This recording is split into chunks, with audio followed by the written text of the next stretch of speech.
কুষ্ঠ চিকিৎসা সহজলভ্য না হওয়ায় রোগীদের ভোগান্তি চরমে, হয়রানি থেকে রক্ষায় পদক্ষেপ নেওয়ার দাবি। নির্বাচন বানচাল করার ক্ষমতা কারণেই দাবি ওবায়দুল কাদেরের, ইসি নিরপেক্ষ হলে ভোটাভুটিতে বিএনপি যাবে বললেন রিজভী। নারায়ণগঞ্জে ময়লা ফেলা নির্ধারিত স্থান না থাকায় দুর্ভোগে নগরবাসী, সমাধানে ব্যবস্থা নেওয়ার আশ্বাস মেয়রের। এবং ঢাকার পানগাঁও থেকে চট্টগ্রাম হয়ে কলকাতা নৌ রুটে পণ্যবাহী জাহাজ চলাচল শুরু, দর্শনার্থীতে মুখর রাজধানীর 12তম আন্তর্জাতিক প্লাস্টিক মেলা।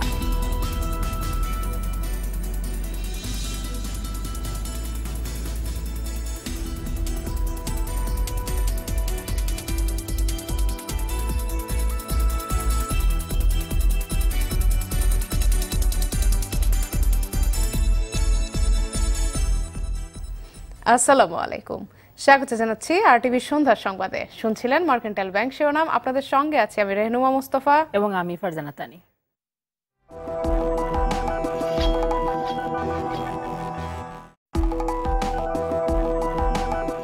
কুষ্ঠরোগের চিকিৎসা সহজলভ্য না হওয়ায় সারা দেশে এ ধরনের রোগীদের ভোগান্তি চরমে। সব সরকারি হাসপাতালে এই রোগের চিকিৎসা না থাকায় দেশের বিভিন্ন প্রান্ত থেকে যেতে হয় নীলফামারীর ড্যানিশ বাংলাদেশ লিপ্রোসি মিশনে। এমন হয়রানি থেকে রক্ষা পেতে কুষ্ঠরোগের চিকিৎসা সহজলভ্য করার দাবি ভুক্তভোগীদের। নীলফামারী প্রতিনিধি মোহাম্মদ হাসান রাব্বির সহায়তায় নীলফামারী থেকে ফিরে জানাচ্ছেন এয়ার বাদল। আমাদের অনেক কষ্ট হয়, সাথে আমার একটা বাচ্চা আছে, বাচ্চারও সমস্যা হয়।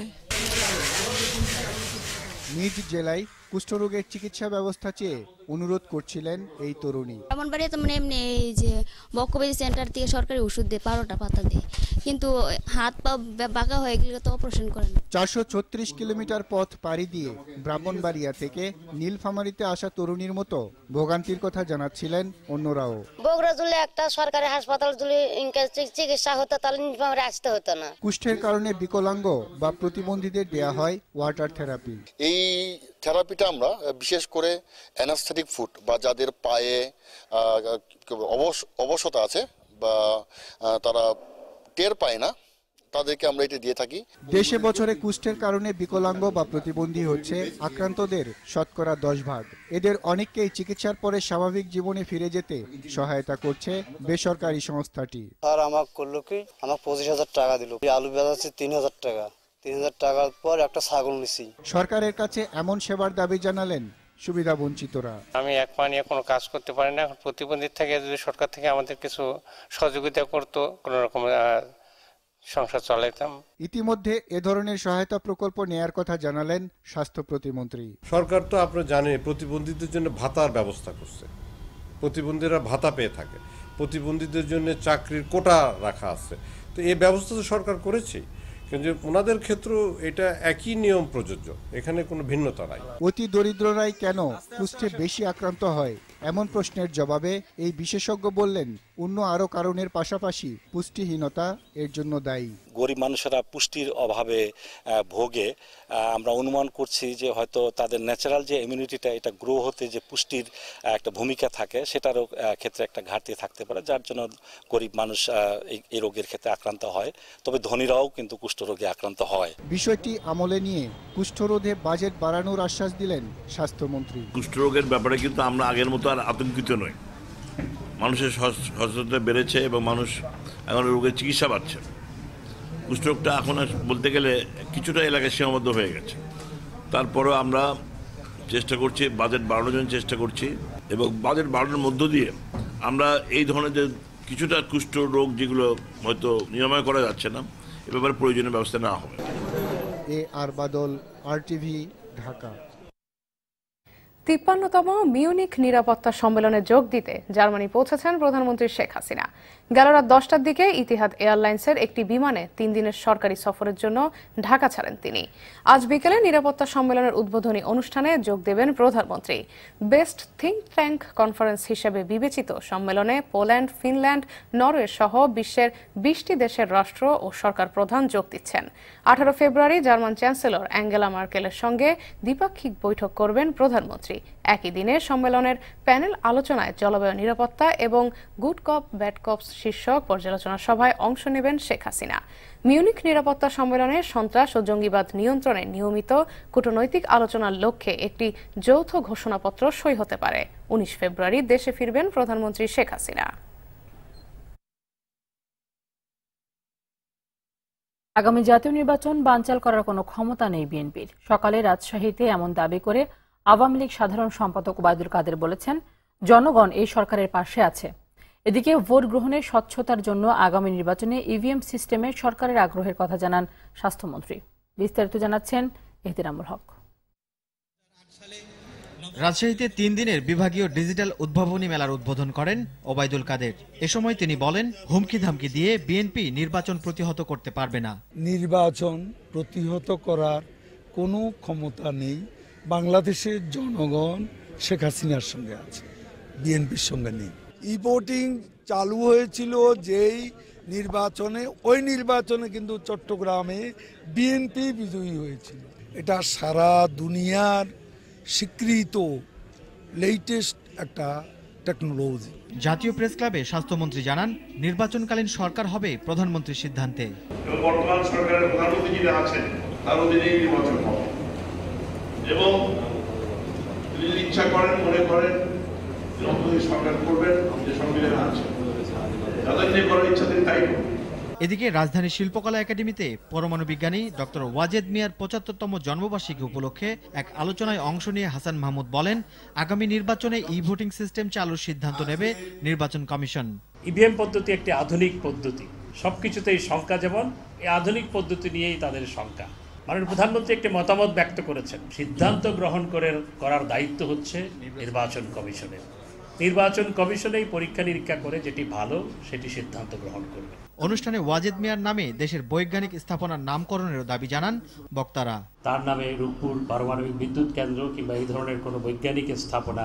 এহতেরামুল হক, RTV, ঢাকা। বিশ্বব্যাংকের গাড়ি তলব করা এবং বিশ্বব্যাংক নিয়ে সরকারের মন্ত্রীরা নেতিবাচক মন্তব্য করায় ভবিষ্যতে বিশ্বব্যাংকের অর্থায়ন হুমকির মুখে পড়বে বলে আশঙ্কা করলেন বিএনপির সিনিয়র যুগ্ম মহাসচিব রুহুল কবির রিজভী। দুপুরে বিএনপি নয়াপল্টন কার্যালয়ে এক সংবাদ সম্মেলনে তিনি কথা বলেন। এ সময় রিজভী আহমেদ অভিযোগ করেন, আওয়ামী লীগ আগামী জাতীয় নির্বাচন একতরফাভাবে করার নানা ষড়যন্ত্র করছে। জনগণের ভোটের অধিকার ফেরাতে বিএনপি সেই চেষ্টা রুখতে আন্দোলনে নামবে। নিরপেক্ষ নির্বাচন কমিশন ও নির্দলীয় সরকারের অধীনে আগামী নির্বাচন হলে বিএনপি অবশ্যই তাতে অংশ নেবে বলে জানান বিএনপির এই সিনিয়র নেতা। আওয়ামী লীগের নেতাদের লম্ফঝম্প, লাফালাফি ও দাম্ভিকতা বাংলাদেশের সঙ্গে সবচেয়ে বড় উন্নয়ন সহযোগী সংস্থা বিশ্বব্যাংকের সম্পর্কের অবনতি হতে পারে বলে অনেকেই আশঙ্কা প্রকাশ করছেন। আর এতে করে বাংলাদেশের চলমান অনেক উন্নয়ন প্রকল্পে অর্থায়নে সংকট সৃষ্টি হতে পারে। ফলে বিশ্বব্যাংক সম্পর্কে সরকারের বিভিন্ন মন্ত্রী থেকে শুরু করে দায়িত্ব জ্ঞানহীন নেতারা যেভাবে বক্তব্য রাখছেন তা আমাদের মতো উন্নয়নশীল দেশের জন্য অশনি সংকেত। নারায়ণগঞ্জ সিটি কর্পোরেশন এলাকায় ময়লা ফেলার নির্ধারিত স্থান না থাকায় দুর্ভোগ পোহাচ্ছেন বাসিন্দারা। সিদ্ধিরগঞ্জ ও বন্দরে অস্থায়ীভাবে ময়লা ফেলা হলেও তাতে দেখা দিয়েছে নানান সমস্যা। তবে সমস্যা সমাধানের আশ্বাস দিয়েছেন মেয়র। নারায়ণগঞ্জবাসীর দুর্ভোগ নিয়ে স্থানীয় প্রতিনিধি শাহাদাত হোসেন স্বপনের রিপোর্ট, জানাচ্ছেন রকিব মানিক। শিল্প ও বাণিজ্যিক নগরী নারায়ণগঞ্জ সিটি কর্পোরেশনের 27টি ওয়ার্ডে প্রায় 20 লাখ মানুষের বাস। বিশাল এই জনগোষ্ঠীর গৃহস্থলী ও শিল্প কারখানার বর্জ্য ফেলার নির্দিষ্ট জায়গা না থাকায় চরম দুর্ভোগে আছেন স্থানীয়রা। প্রতিদিন কয়েকশো টন ময়লা ফেলার নির্দিষ্ট কোনো ডাম্পিং স্টেশন না থাকায় বেশিরভাগ যাচ্ছে শীতলক্ষ্যা নদীতে। নদীর পানি দূষিত হওয়ার পাশাপাশি দেখা দিয়েছে নাব্যতা সংকট। পাশাপাশি বন্দর ও সিদ্ধিরগঞ্জে অস্থায়ী জায়গায় ময়লা ফেলায় তৈরি হচ্ছে ভিন্ন রকমের সমস্যা। ময়লা আবর্জনা যদি কোনোখানে ফালানো হয়, রাখা হয়, সেখানে একটা সমস্যা। আর দ্বিতীয়ত এটা পরিষ্কার করে রাখাও এটা একটা দায়িত্ব। ময়লার গন্ধে অনেক দুর্গন্ধ হয়ে থাকে, ময়লার ডাম্পিংটা যেন খুব দ্রুত হয় এ বিষয়ে ব্যবস্থা নেওয়ার আশ্বাস দিয়েছেন মেয়র। আমাদের ডাম্পিং এর অবস্থা খুব খারাপ ছিল, আমাদের জায়গা ছিল না ডাম্পিং করার মতো। আমরা মাননীয় প্রধানমন্ত্রীর কাছে স্থানীয় সরকার মন্ত্রণালয়ে ইতিমধ্যে আমরা প্রজেক্ট জমা দিয়েছিলাম গত টার্মে। সেই প্রজেক্টটা ইতিমধ্যে পাস হবে ইনশাল্লাহ, সেটা আমরা কাজ করব। নারায়ণগঞ্জবাসীর অন্যতম প্রধান সমস্যার দ্রুত সমাধান হবে এমন প্রত্যাশা সিটি কর্পোরেশনবাসীর। রকিব মানিক, RTV। ভারতের সাথে কোস্টাল শিপিং চুক্তির আওতায় প্রথমবারের মতো কলকাতা থেকে ৬৫ কন্টেনার মাল নিয়ে কেরানীগঞ্জের পানগাঁও বন্দরে এলো জাহাজ। এখন থেকে বুড়িগঙ্গার পানগাঁও বন্দর থেকে চট্টগ্রাম বন্দর হয়ে কলকাতা ও হলদিয়া পর্যন্ত আমদানি ও রপ্তানি পণ্যবাহী জাহাজ চলাচল করবে। সকালে কেরানীগঞ্জের পানগাঁও নৌবন্দরে এই সার্ভিসের উদ্বোধন করেন বাণিজ্যমন্ত্রী তোফাল আহমেদ। এ সময় নৌপথে আমদানির পাশাপাশি রপ্তানি গতিশীল করতে নৌবন্দরে মতবিনিময় সভার আয়োজন করা হয়। বাংলাদেশের অগ্রগতি আন্তর্জাতিক বিশ্বে একটি রোল মডেল।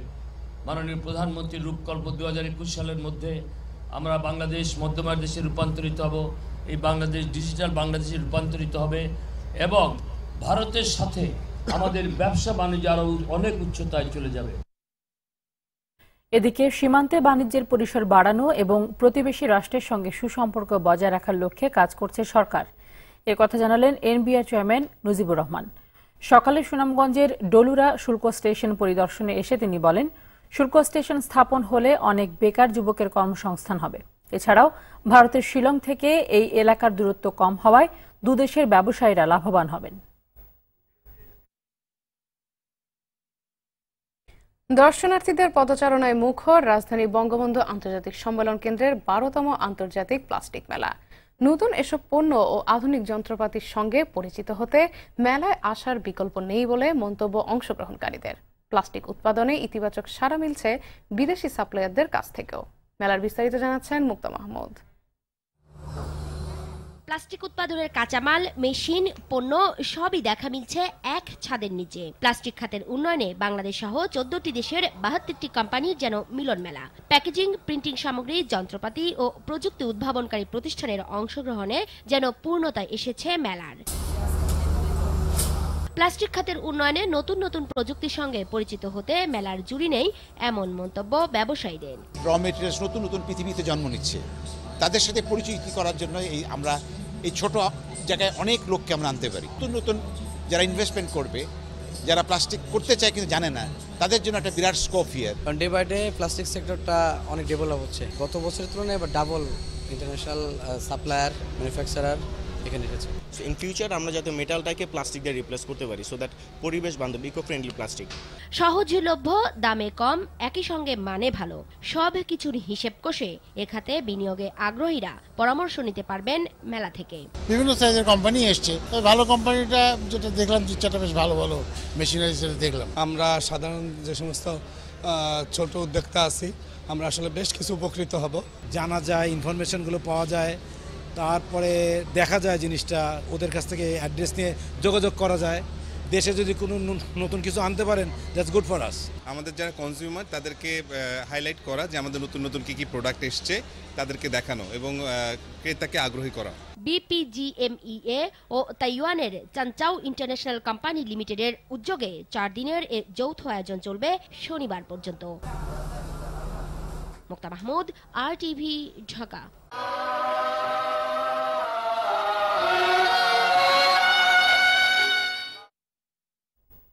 অমর একুশে বইমেলার খবর। দিন যতই ঘনিয়ে আসছে, লেখক পাঠকদের পদচারণায় ততই মুখর হচ্ছে বইমেলা। ছুটির দিন, আর এই জন্য বাংলা একাডেমির বইমেলাতে কচি কাঁচা সহ প্রবীণ নবীনদের সমারোহ চোখে পড়ার মতো। বইমেলার 17তম দিনে এসেছে 313টি নতুন বই, যা এ পর্যন্ত সব মিলে 2119টি। রিপোর্ট করছেন সুরাইয়া মুন্নি। বাংলা একাডেমির সামনের রাস্তায় এমন লম্বা লাইনই বলে দেয় পাঠকের কাছে বই আর মেলা কতখানি প্রিয়। সাপ্তাহিক ছুটির এই দিনে সকাল 11টা থেকে 1টা পর্যন্ত সময় ছিল শিশু প্রহর। এই প্রহরে শিশুরা ছিল প্রাণবন্ত। হলুদের রং আর মাথায় ফুল নিয়ে কচিকাচারা ভিড় জমাচ্ছে মেলা জুড়ে। তারা বাবা, মা ও স্বজনদের হাত ধরে বিভিন্ন স্টল ঘুরছে পছন্দের বইয়ের প্রত্যাশায়। এ যেন এক আনন্দঘন মুহূর্ত। আমার বোন কিনবে সঞ্চিতা, কাজী নজরুল ইসলামের সঞ্চিতা, আরো অনেক বই পাইলে কিনবো। আমি বাবু কিনেছি, বেসিক্যালি কিনেছি, আর সমর মঙ্গল অভিযান কিনেছি। আর আমার বেসিক্যালি পড়তে অনেক ভালো লাগে।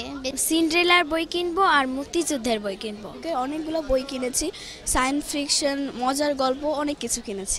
আমার অনেক ভালো লাগছে, আমি জীবনে ফার্স্ট টাইম বইমেলা এসেছি।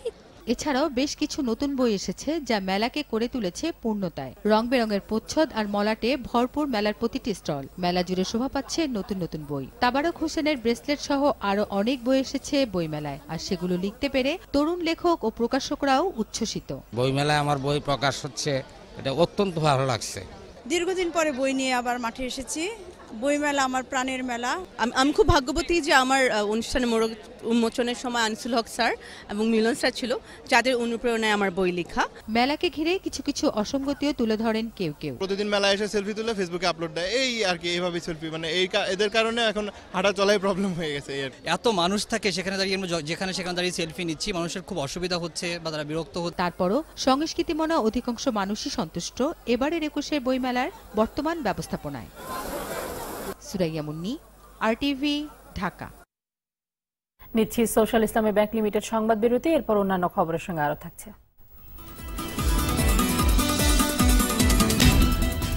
রাঙামাটির বাঘাইছড়ি পৌরসভা নির্বাচন কাল ভোট সুষ্ঠু ও অবাধ করতে নতুন কমিশনের প্রথম পরীক্ষা, জিরো টলারেন্স বললেন কমিশনার শাহাদাত। এবং সরবরাহের পরও রাজধানীতে বেড়েছে চাল, আটা ও ময়দার দাম। চাঁদাবাজি বন্ধ হলে ৩০০ টাকা দরে গরুর মাংস বিক্রির আশ্বাস ব্যবসায়ী সমিতির।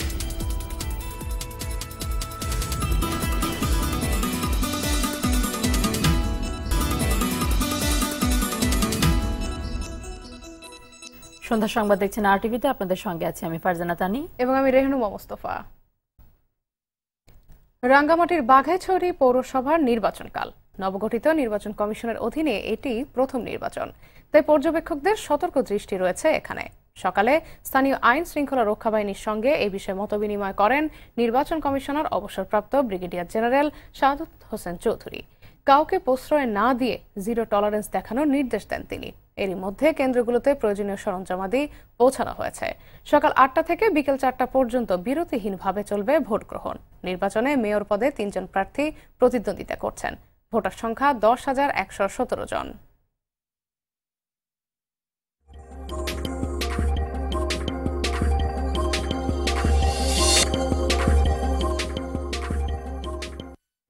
সরবরাহ ঠিকঠাক থাকার পরও রাজধানীর বাজারগুলোতে আরেক দফা বেড়েছে নাজিরশাল চাল, আটা ও ময়দার দাম। গরু খাসির মাংসের দোকানে ধর্মঘটের সুযোগে কেজিতে ১০ টাকা চড়েছে ব্রয়লার মুরগির দাম, বাড়তি ইলিশের দামে। সপ্তাহের বাজার দরের বিস্তারিত জানাচ্ছেন সেলিম মালিক। ২ সপ্তাহ আগেই কেজিতে ৫ টাকা বেড়েছিল আটা ও ময়দায়। তার সঙ্গে এ সপ্তাহে প্যাকেট ও খোলা আটায় যোগ হয়েছে আরো ৩ টাকা, আর ময়দাতে তো সরেশ আরো ১ কাঠি। প্যাকেট আটা ছিল ৫৫ টাকা, ওখানে হচ্ছে প্যাকেট ৫৮ টাকা। আর লুজ আগে ছিল ২০ টাকা ২২ টাকা, ওখানে হচ্ছে ২৪ টাকা ২৫ টাকা। আর ময়দা যেমন ছিল ৭৬ টাকা, ওখানে হচ্ছে ৮২ টাকা প্যাকেট ময়দা। প্রতিদিন দরকার ১০ গাড়ি মাল, ওখানে দেয় ২ গাড়ি ১ গাড়ি, তখন মালটা শর্ট, এই কারণে দামটা বাইরে যায়। নাজিরশালে ২ টাকা বাড়লেও আগের দামে বিক্রি হচ্ছে প্রায় সব ধরনের চাল। আগে ছিল ৫০, এখন দাম বেড়ে সেটা ৫২ টাকা হয়েছে আর কি। সাধারণ মানুষ, তাদের জন্য তো অবশ্যই কিছুটা কষ্টের। এদিকে গেল সোমবার থেকে মাংস ব্যবসায়ীদের ধর্মঘটের কারণে বন্ধ দোকান, এতে ভোগান্তিতে পড়েছেন ক্রেতারা। আমাদের মাংস সমিতির যারা আছে তারা তাদেরকে জরিমানা করবো, তার জন্য আমাদের কারণ বাজার পুরো টোটালি বন্ধ। আমরা কারণ বাজারে আসলাম, মনে করেন যে গরু মাংস নাই, তা এখন খাসি কিনতে আসছি, তাও বলে যে খাসি কাইটা দিব না। এই সুযোগকে লোভে নিয়ে হাঁস মুরগিতে দাম বাড়িয়ে দিয়েছেন ব্যবসায়ীদের মুনাফাখোর সিন্ডিকেট। আজকে বেচতেছি বড়টা ১৫০, ছোটটা ১৬০, আর লেয়ার মুরগি লালটা ১৮০ টাকা বেচতেছি আজকে। গত সপ্তাহে বিক্রি করছি ১৭০ টাকা। যেহেতু গরু বন্ধ, দামের ওঠানামা চলছে কাঁচা বাজারে। আলু, পেঁয়াজ, টমেটো, করলাই কমলেও রসুন ও সিমে ঊর্ধ্বমুখী। উস্তা ৪০টা ৫০ টাকা, আর এই সপ্তাহে উস্তা ৬০ টাকা ৭০ টাকা কেজি বিক্রি করতেছি। মনিটরিং সেলের অ্যাক্টিভিটিসটা একটু বাড়াইতে হবে, যাতে করে ইফেক্টিভলি এটা ইমপ্লিমেন্টেশনে আসে। সেলিম মালিক, আরটিভি, ঢাকা। বৈধ পথে পশু আমদানি ও চাঁদাবাজি বন্ধ হলে ৩০০ টাকা কেজি গরুর মাংস বিক্রি করা সম্ভব। সকালে রাজধানীতে সংবাদ সম্মেলন করে কথা জানান মাংস ব্যবসায়ী সমিতির সাধারণ সম্পাদক রবিউল আলম।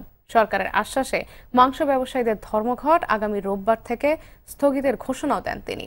আরো জানাচ্ছেন নাজিব ফরাজি।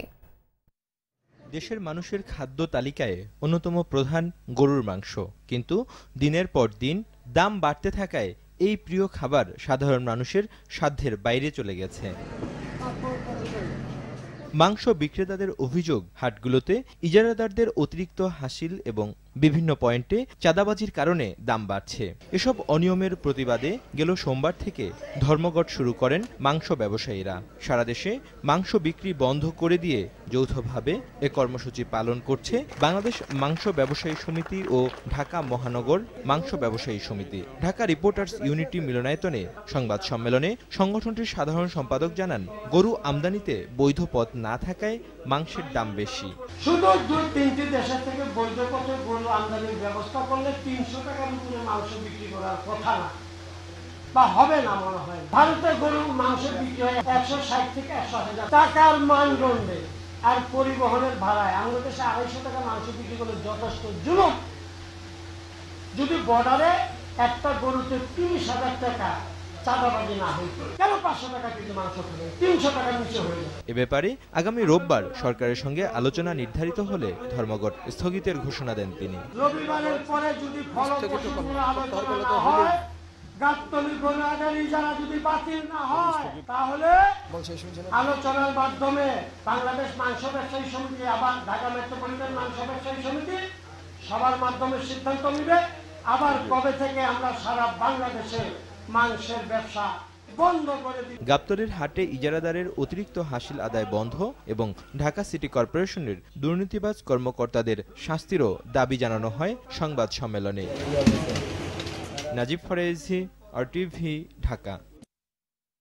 শেরপুরের চরাঞ্চলে রাসায়নিক সার ও বিষমুক্ত টমেটো চাষ করছেন কৃষকরা। পোকা দমনে কীটনাশকের বদলে সেক্স ফেরোমন ট্র্যাপ ব্যবহার করছেন তারা। এতে খরচও লাগছে কম। স্থানীয় চাহিদা মিটিয়েও বিষমুক্ত এসব টমেটো সরবরাহ করা হচ্ছে দেশের বিভিন্ন স্থানে। শেরপুরের স্টাফ রিপোর্টার মুগনিউর রহমান মনির তথ্য ও চিত্রে জানাচ্ছেন নাদিরা সুলতানা। জৈব সার এবং ভার্মিকম্পোস্ট ব্যবহার করে টমেটোর আবাদ করেছেন শেরপুর সদর উপজেলার 20 জন কৃষক। রাসায়নিক সার ও কীটনাশক ব্যবহার না করে সেক্স ফেরোমন ট্র্যাপ ব্যবহার করেছেন তারা।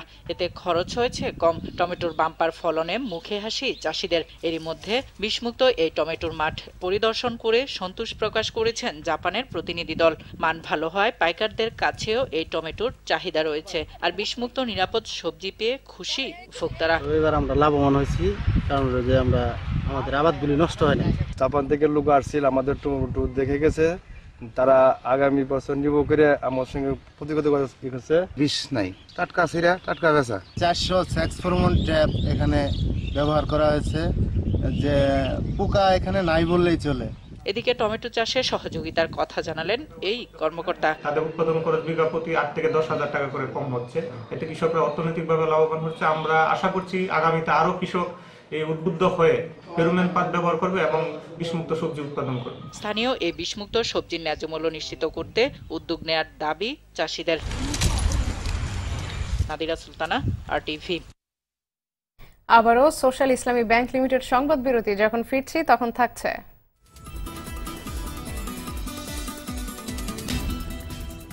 পাকিস্তানের সিন্ধু প্রদেশে মাজারে বোমা হামলায় মৃতের সংখ্যা বেড়ে 80। ইরাকের বাগদাদে গাড়ি বোমা হামলায় নিহত 55 জন।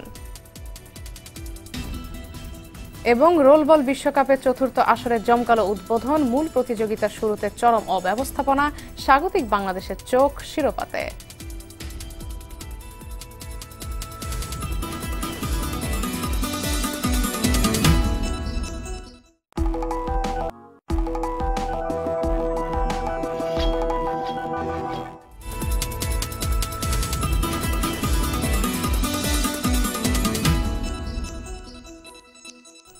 সন্ধ্যার সংবাদ দেখছেন RTVতে। আপনাদের সঙ্গে আছি আমি রেহনুমা মুস্তফা এবং আমি ফারজানা তানি।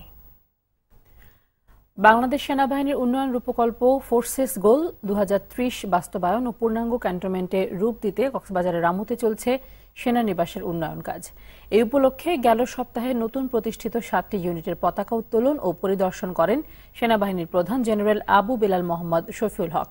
রামু সেনানিবাস ঘুরে এসে জানাচ্ছেন শাহাবুদ্দিন শিহাব। ছবি তুলেছেন মেহেদি হাসান সুজন। বাংলাদেশের দক্ষিণ পূর্বাঞ্চলের মিয়ানমার লাগোয়া গুরুত্বপূর্ণ জেলা ও পর্যটন নগরী কক্সবাজার। মাঝে মধ্যেই অস্থির হয়ে ওঠা সীমান্ত, কয়েক লাখ রোহিঙ্গা শরণার্থী, পর্যটন শিল্পের বিকাশ, চোরাচালান রোধ ও সমুদ্র উপকূলের নিরাপত্তা বিবেচনায় স্থানীয়ভাবে সেনাবাহিনীর শক্তিশালী উপস্থিতি গুরুত্বপূর্ণ।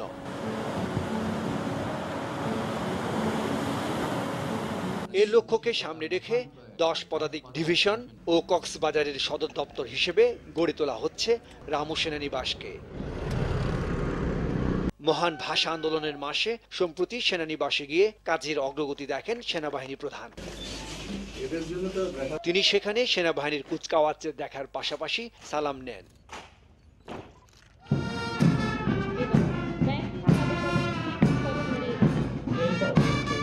পরে 7টি ইউনিটের পতাকা উত্তোলন করেন। এখানে পাহাড়, জঙ্গল, বনভূমি শুধু ছিল। মাত্র 2 বছর পর এই নবগঠিত গ্যারিসন নয়নাভিরাম সবুজ শ্যামল রূপে পরিণত হয়েছে। সুদূর প্রসারী নগর পরিকল্পনার আলোকে প্রাকৃতিক শোভাকে নষ্ট না করে পরিবেশ বান্ধব একটি সেনানিবাস গঠনের জন্য আমি এই ডিভিশনের জিওসি সহ সকলকে আন্তরিক অভিনন্দন ও ধন্যবাদ জানাচ্ছি। সুদূর প্রসারী নগর পরিকল্পনার আলোকে গড়ে তোলা সেনানিবাসে উপস্থিত সবাইকে প্রশিক্ষণের মাধ্যমে সুশৃঙ্খল, দক্ষ ও যোগ্য সেনা সদস্য হিসেবে গড়ে ওঠার পাশাপাশি দেশ সেবায় সবসময় প্রস্তুত থাকার নির্দেশ দেন সেনাপ্রধান। ইতিমধ্যেই সিলেটে 17 পদাতিক ডিভিশন এবং রামুতে 10 পদাতিক ডিভিশন এবং পদ্মা সেতু প্রকল্প বাস্তবায়নের নিরাপত্তা ও তদারকির জন্য একটি কম্পোজিট ব্রিগেড প্রতিষ্ঠা করা হয়েছে।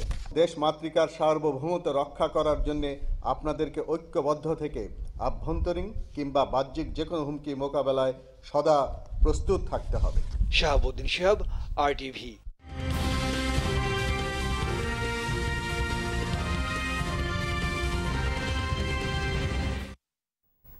ন্যাশনাল লাইফ ইন্স্যুরেন্স আন্তর্জাতিক সংবাদ। পাকিস্তানের সিন্ধু প্রদেশের একটি মাজারে আত্মঘাতী বোমা হামলায় নিহতের সংখ্যা বেড়ে দাঁড়িয়েছে অন্তত 80 জনে। এ ঘটনায় আহত হন 200-র বেশি। এদিকে দেশজুড়ে সন্ত্রাস বিরোধী অভিযানে নিহত হয়েছে আরও 44 জন। এর আগে বৃহস্পতিবার সন্ধ্যায় শেওয়ান শহরে সুফি দরবেশ লাল শাহবাজ কালান্দার মাজারে চালানো হামলায় ওই হতাহতের ঘটনা ঘটে। পুলিশ জানায়, প্রতি সপ্তাহের বিশেষ এবাদতে শরীক হতে বিভিন্ন এলাকা থেকে অসংখ্য সুফি সাধক মাজারটিতে গিয়েছিলেন। এবাদতের পর সুফি সঙ্গীতের সময় ভিড়ের মধ্যে মাজারের গোল্ডেন গেট দিয়ে ঢুকে প্রথমে গ্রেনেড ছড়ে এক আত্মঘাতী হামলাকারী। গ্রেনেড বিস্ফোরিত না হওয়ায় শরীরে বাঁধা বোমা ফাটায় সে। পরে আইএস তাদের স্বীকৃত বার্তা সংস্থা আমাকে এ হামলার দায় স্বীকার করে নেয়।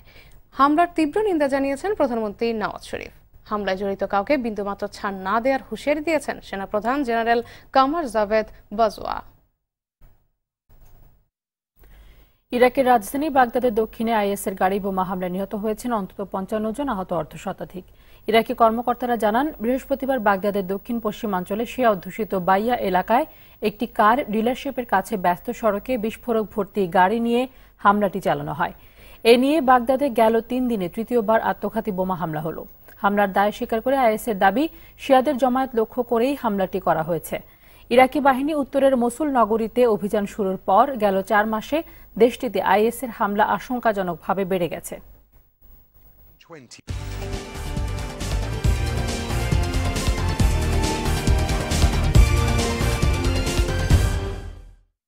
ক্লেমন খেলার সংবাদ।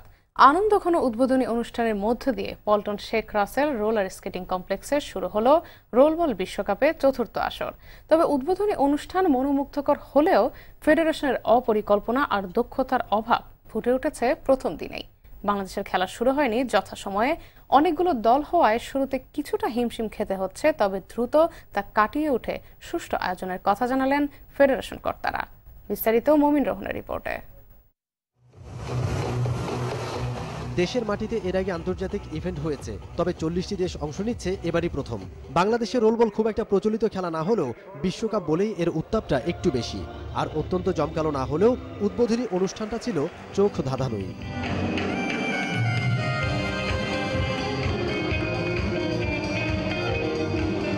প্রথমবার খেলতে এসে বাংলাদেশের এমন আয়োজনে বাড়তি উচ্ছ্বাস জানালেন বিদেশি খেলোয়াড়রা।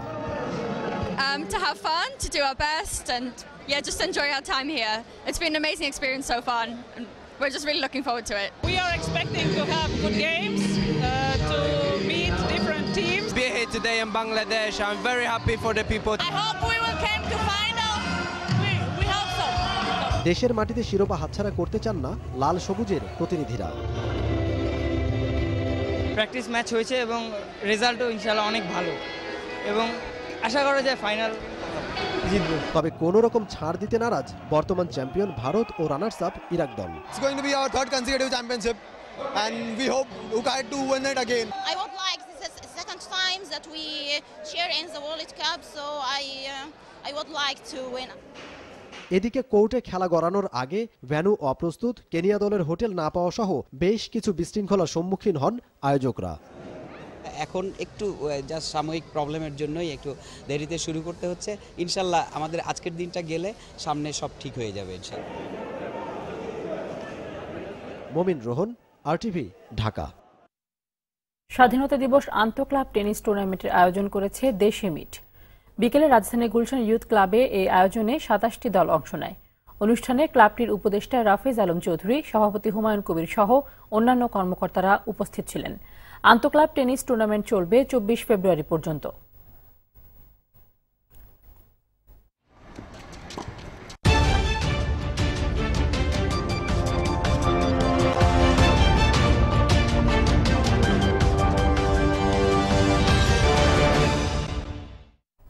সংবাদ শেষ করব বিস্ময়ের বিশ্ব দিয়ে।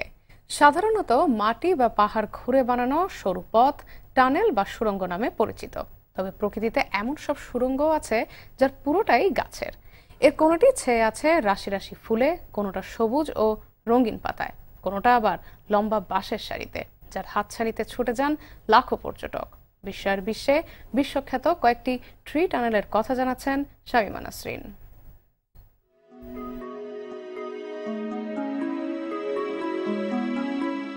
জাপানের কাওয়াচি ফুজি গার্ডেনের উইস্টেরিয়া ফ্লাওয়ার টানেলের স্বর্গীয় পায়াচলার পথে আছে ১৫০ উইস্টেরিয়ার ২০ প্রজাতির ফুল। ঝুলন্ত ফুলগুলো বছর জুড়ে মুগ্ধতা ছড়ালেও সেরা সময় এপ্রিল মে।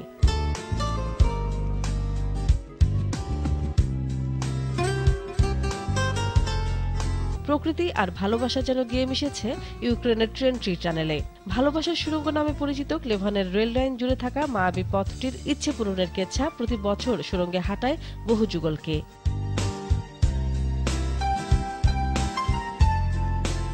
গোলাপি সাদা চেরির এমন স্বর্গীয় রূপের দেখা মেলে জাপানের মিয়াগির ওগাওয়ারা সাকুরা রেল টানেলে। জীবনের হাতছানি আর চেরি ঘেরা সুড়ঙ্গ ফুঁড়ে বেরোনো রেলের শৈল্পিক গতিতে রোমাঞ্চিত হন পর্যটকেরা। জাকারান্ডায় ছাওয়া শত বছরের জাকারান্ডার স্ট্রিট টানেলটি দক্ষিণ আফ্রিকার আকর্ষণীয় পর্যটক স্থল। ৭০,০০০ জাকারান্ডার্স গাছের বেগুনি সাম্রাজ্যে পর্যটকের আনাগোনা থাকে সারা বছর ধরে। জাপানের কিয়োটোয় আরাসিয়ামা ঘিরে থাকা সাগানো ব্যাম্বো ফরেস্ট্রি টানেলের আছে প্লেস অফ সিনিক বিউটির খেতাব। বাঁশ বাতাসের দুলুনির শব্দ আর রোমাঞ্চকর অনুভূতি টুরিস্টদেরও আলোড়িত করে।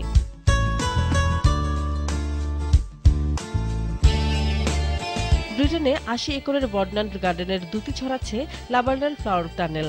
৫৫ মিটারের সুড়ঙ্গ ছেয়ে আছে ঝুলন্ত লাবার নামে। জলপ্রপাতের মতো হলদে সোনালী ফুলে সুড়ঙ্গে হারিয়ে যান দর্শনার্থীরা। আয়ারল্যান্ডের অন্যতম প্রাকৃতিক বিষয় গা ছমছমে ভুতুরে শিহরণ জাগানো ডার্ক হ্যাজেস টানেল। ১৮০০ শতকে স্টুয়ার্ট ফ্যামিলির লাগানো বীজ কালের বিবর্তনে পর্যটক, ফটোগ্রাফার, আর্টিস্টদের কাঙ্ক্ষিত গন্তব্য। শামিমা নাসরিন, RTV। এরই সঙ্গে শেষ করব সন্ধ্যার সংবাদ। তার আগে মার্কেন্টাইল ব্যাংক শিরোনামগুলো জানিয়ে দেব আরো একবার।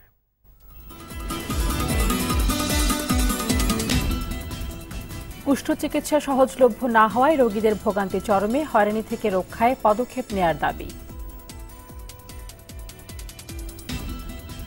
নির্বাচন বানচাল করার ক্ষমতা কারণেই দাবি ওবায়দুল কাদেরের। ইসি নিরপেক্ষ হলে ভোটাভুটিতে বিএনপি যাবে বললেন রিজভী। নারায়ণগঞ্জে ময়লা ফেলা নির্ধারিত স্থান না থাকায় দুর্ভোগে নগরবাসী, সমাধানের ব্যবস্থা নেওয়ার আশ্বাস মেয়রের। এবং ঢাকার পানগাঁও থেকে চট্টগ্রাম হয়ে কলকাতার নৌ রুটে পণ্যবাহী জাহাজ চলাচল শুরু, দর্শনার্থীদের মুখর রাজধানীর ১২তম আন্তর্জাতিক প্লাস্টিক মেলা। সন্ধ্যা সংবাদ এই পর্যন্তই। আরটিভির সবশেষ সংবাদ জানতে যে কোনো মোবাইল থেকে 4141 নম্বরে ডায়াল করুন। মোবাইল ফোনের সংবাদ দেখতে অ্যাপ স্টোর, গুগল প্লে বা উইন্ডোজ স্টোর থেকে ডাউনলোড করুন আরটিভি অ্যাপস। আর তাৎক্ষণিক ও বিনোদন সংবাদ জানতে বিশ্বের যে কোনো প্রান্ত থেকে ভিজিট করুন www.rtvonline.com। ধন্যবাদ সবাইকে।